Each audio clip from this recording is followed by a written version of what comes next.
শহীদদের চিন্তা এবং তাদের স্বপ্ন যেন অধরা থেকে না যায়। সামনের যে নির্বাচন, সেই নির্বাচন আমরা সবাই বিশ্বাস করছি যে অবাধ সুষ্ঠু নির্বাচন হবে। সেই নির্বাচনে জনগণ যাদেরকেই ভোট দেবে তাদেরকেই শুধুমাত্র ভোট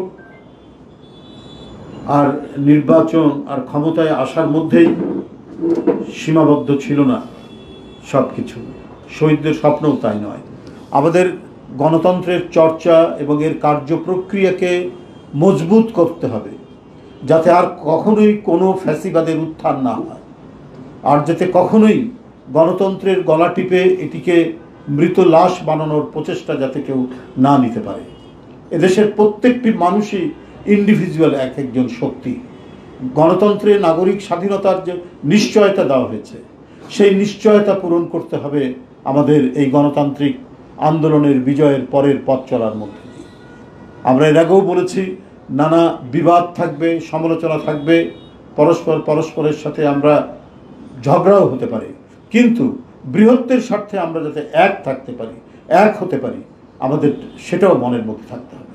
আমাদের একদিকে রাষ্ট্রীয় স্বাধীনতা, সার্বভৌমত্ব সুরক্ষা এবং বহুদলীয় গণতন্ত্রের পথ চলা, এই দুটার সম্মিলনেই বাংলাদেশের শহীদদের স্বপ্নের যে দেশ, সেই দেশ গড়ে তোলা সম্ভব। আমাদেরকে সেটির জন্যই কাজ করতে হবে। আমাদেরকে শুধু ক্ষমতায় আসতেই হবে এটাই শুধু মূল বিবেচ্য বিষয় নয়। ক্ষমতায় এসে শহীদদের স্বপ্ন বাস্তবায়ন করা, কোনোভাবেই যেন এদেশের মানুষ বঞ্চিত না হয়, নিরন্ন না থাকে। আমি এর আগেও বলেছি, আজকে দেখুন ঈদের পরে মোটা চালের দাম বাড়ছে 5 থেকে 6 টাকা, সরু চালের দাম সেটাও বাড়ছে 72 থেকে 75 টাকা কেজি, 50 থেকে 60 টাকা কেজি মোটা চাল। তো এটা তো যদি এরকমই চলে, কারণ আমরা জানতে পারছি যে মিল মালিকরা, তারা চালের মিলের মালিকরা, চালের কলের মালিকরা, তারা নাকি মিল বন্ধ রেখেছে বা মিল বন্ধ করেছে, এটা আসছে না।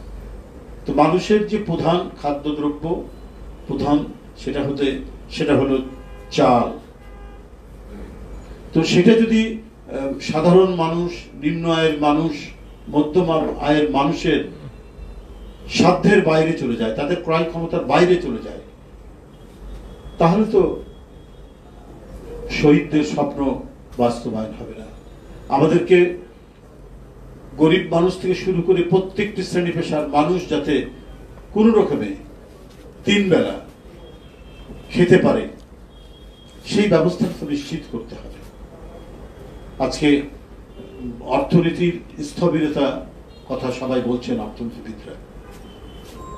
এখানে বিভিন্ন নিত্য প্রয়োজনীয় জিনিসের দাম বাড়ছে, যদিও অনেক কিছু শক্ত ভূমিকা পদক্ষেপের কারণে মূল্যস্ফীতি কিছুটা কমেছে, কিন্তু বিনিয়োগ তো হচ্ছে না। আর বিনিয়োগ না হওয়ার কারণে কোনো কর্মসংস্থান নেই। কর্মসংস্থান একরকম আটকে গেছে। যে মানুষ যদি বেকার থাকে, মানুষ যদি তার প্রয়োজনীয় খাবার কিনতে না পারে, তার জীবন ধারণের ন্যূনতম উপায়টা যদি সে উপার্জন করতে না পারে, তাহলে সে একটা বড় ধরনের ধস নামবে এবং সেই পলাতক ফ্যাসিবাদরা হাততালি দেবে। তো সুতরাং আমাদেরকে সামগ্রিক দেশ, জাতি এবং তাদের বেঁচে থাকা, তাদের জীবনযাপন এবং একটু উন্নততর সুখী বাংলাদেশ গড়ে তোলার জন্য আমাদের প্রচেষ্টা নিতে হবে। এটাই হচ্ছে জুলাই আগস্টের শহীদদের মূল প্রেরণা। এটা যেন আর লুটেরাদের খপ্পরে না পড়ে, এটা যেন টাকা পাচারকারীদের খপ্পরে না পড়ে, যারা ব্যাংক শূন্য করে দিয়েছে, লোপাট করেছে, তাদের খপ্পরে আর না পড়ে।